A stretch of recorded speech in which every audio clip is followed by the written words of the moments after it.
Assalamualaikum warahmatullahi wabarakatuh. Halo anak-anak Indonesia, anak-anak hebat semuanya. Pada kesempatan hari ini kita akan mempelajari tema 4, berbagai pekerjaan, subtema 2, pekerjaan di sekitarku, pembelajaran 1.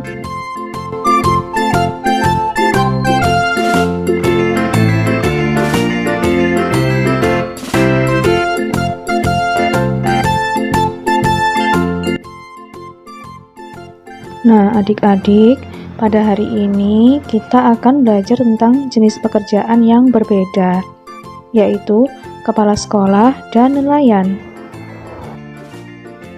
Nah, apa yang kamu ketahui tentang kedua jenis pekerjaan tersebut?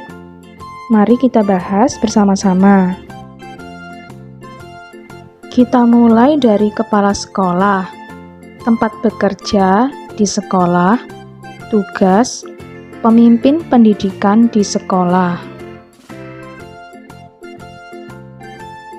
Dan untuk nelayan, tempat bekerja di laut, tugas mencari ikan. Mengapa orang harus bekerja? Apa manfaat yang diperoleh dari pekerjaan itu? Ayo membaca. Setiap orang memiliki tujuan saat bekerja. Banyak yang memiliki tujuan mulia saat memilih suatu pekerjaan. Pernahkah kamu bertemu dengan seseorang yang bekerja untuk kepentingan orang lain? Kamu akan belajar tentang hal tersebut melalui cerita pendek berikut.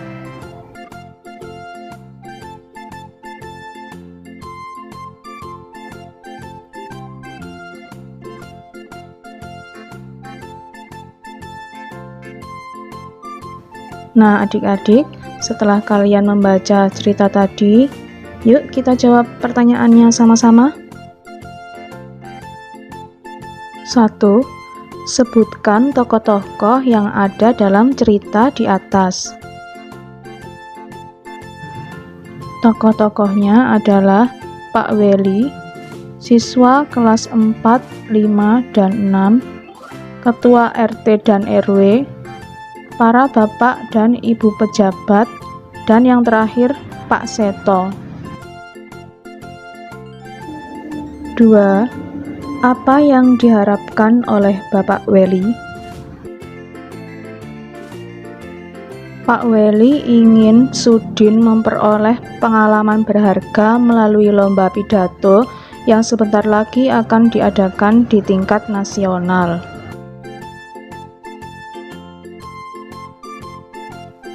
3. Mengapa Bapak Weli memiliki harapan tersebut? Agar Sudin memperoleh pengalaman yang berharga. 4. Apa yang dilakukan Bapak Weli dan siswa di sekolahnya? Bapak Weli ingin menyelenggarakan lelang pisang di sekolah untuk menggalang dana. 5. Tokoh mana yang paling kamu sukai?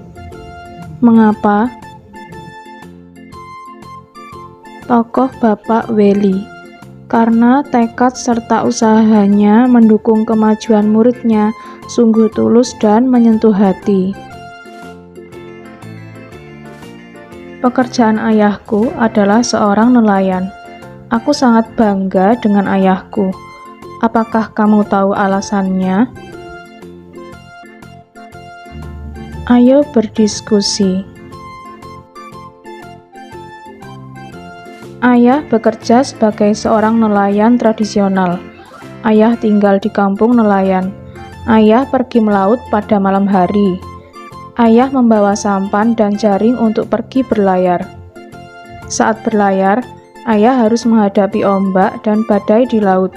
Karena hanya menggunakan sampan, ayah tidak dapat pergi melaut terlalu jauh. Tangkapan ikan ayah kadang banyak, kadang sedikit. Semua bergantung pada cuaca. Sampan ayah tidak bermesin. Ayah tidak perlu membeli bahan bakar. Aku mendengar sekarang ada nelayan yang modern. Kapalnya lebih besar dan menggunakan bantuan mesin sehingga tidak mudah terguncang ombak. Kapal ini menggunakan mesin sehingga memerlukan bahan bakar. Banyak pemilik kapal tidak memedulikan penggunaan bahan bakar. Ada yang boros sehingga mencemari lingkungan perairan. Mereka bisa berlayar ke laut lepas sehingga tangkapan ikannya banyak. Alat penangkap ikan mereka berupa jaring dan juga radar yang bisa mendeteksi kumpulan ikan, bahkan ada yang menggunakan bom. Jawablah pertanyaan berikut. 1. Apa yang digunakan oleh nelayan tradisional untuk menangkap ikan? Mereka menggunakan sampan dan jaring untuk pergi berlayar. 2. Apa yang digunakan oleh nelayan modern untuk menangkap ikan? Mereka menggunakan kapal mesin dan bahan peledak untuk berlayar. 3. Tulislah persamaan dan perbedaan dari nelayan modern dan tradisional dalam diagram Venn berikut.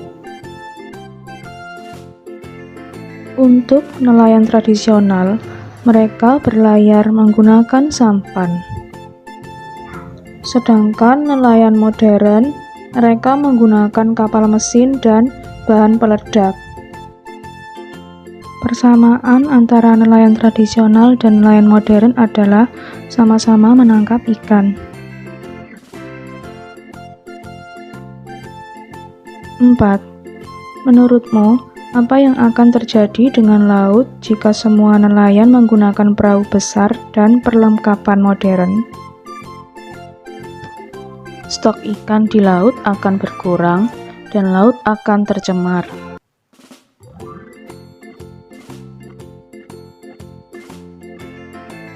5. Bagaimana seharusnya para nelayan mencari ikan supaya kelestarian ekosistem tetap terjaga?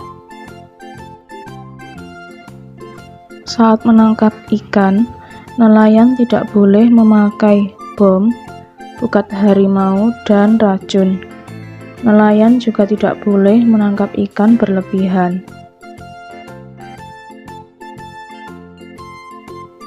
Aku cukup sedih melihat sekarang ini banyak yang menangkap ikan dengan pukat harimau dan bahan peledak. Pukat harimau adalah jaring yang sangat besar yang dapat menjaring semua makhluk hidup laut. Sedangkan bom ikan adalah bahan peledak untuk menangkap ikan. Cara ini dapat menyebabkan hancurnya terumbu karang dan habitat ikan. Apakah kamu setuju dengan pengambilan ikan dengan cara tersebut? Jelaskan. Apakah akibat buruk yang akan terjadi jika pengambilan ikan menggunakan cara tersebut? Akibat buruk yang ditimbulkan oleh penggunaan bom dan pukat harimau adalah hancurnya terumbu karang yang menjadi habitat ikan dan kelangsungan hidup ikan akan terancam. Ayo mengamati. Tahukah kamu bagaimana ikan bisa kita makan? Amati gambar ini. Hasil tangkapan ikan dijual ke pedagang ikan di pelelangan ikan. Dari tempat pelelangan itulah ikan dikirim ke pasar-pasar untuk dijual ke penjual ikan atau langsung ke konsumen. Penjual ikan dan konsumen wajib menjaga kebersihan pangan dengan cara mencuci ikan hingga bersih. Dari gambar tersebut, diskusikan dengan temanmu tentang 1. Jenis kegiatan ekonomi. 2. Jenis barang yang diperjualbelikan. 3. Jenis barang yang terlibat pada kegiatan tersebut. Dan yang keempat, hasil dari setiap pekerjaan. 1. Jenis kegiatan ekonomi pada gambar tersebut adalah perdagangan. 2. kedua, jenis barang yang diperjualbelikan adalah ikan. Yang ketiga, jenis pekerjaan yang terlibat adalah nelayan, pedagang ikan, pengangkut barang. Yang keempat, hasil dari setiap pekerjaan, nelayan menghasilkan ikan, pedagang ikan memperoleh untung dari penjualan ikan, tukang angkut barang mendapat upah pengangkutan, dan yang terakhir, penjual ikan memperoleh keuntungan dari hasil penjualannya.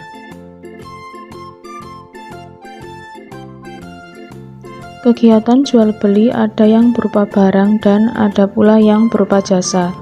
Apakah kamu dapat menyebutkan contoh yang kamu temui di sekitarmu, kegiatan jual beli yang berkaitan dengan barang dan jasa?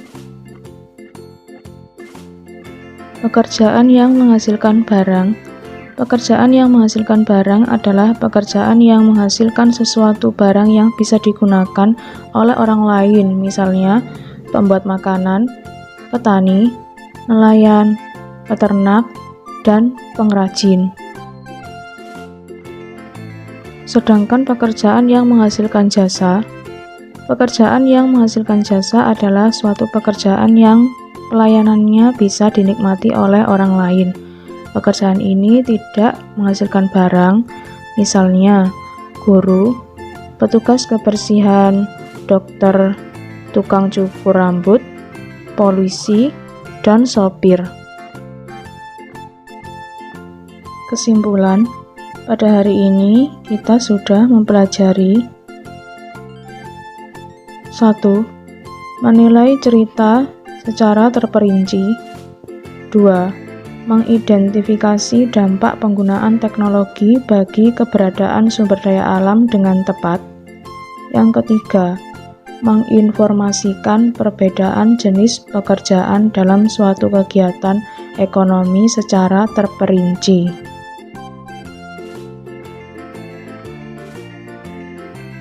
Pertanyaannya, soal yang pertama, jelaskan proses pembuatan nasi sehingga dapat kita konsumsi.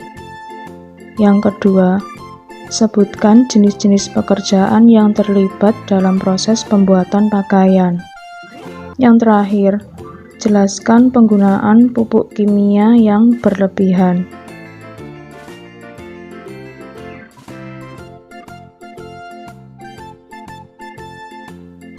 Nah, adik-adik, tak terasa selesai sudah pembelajaran kita hari ini.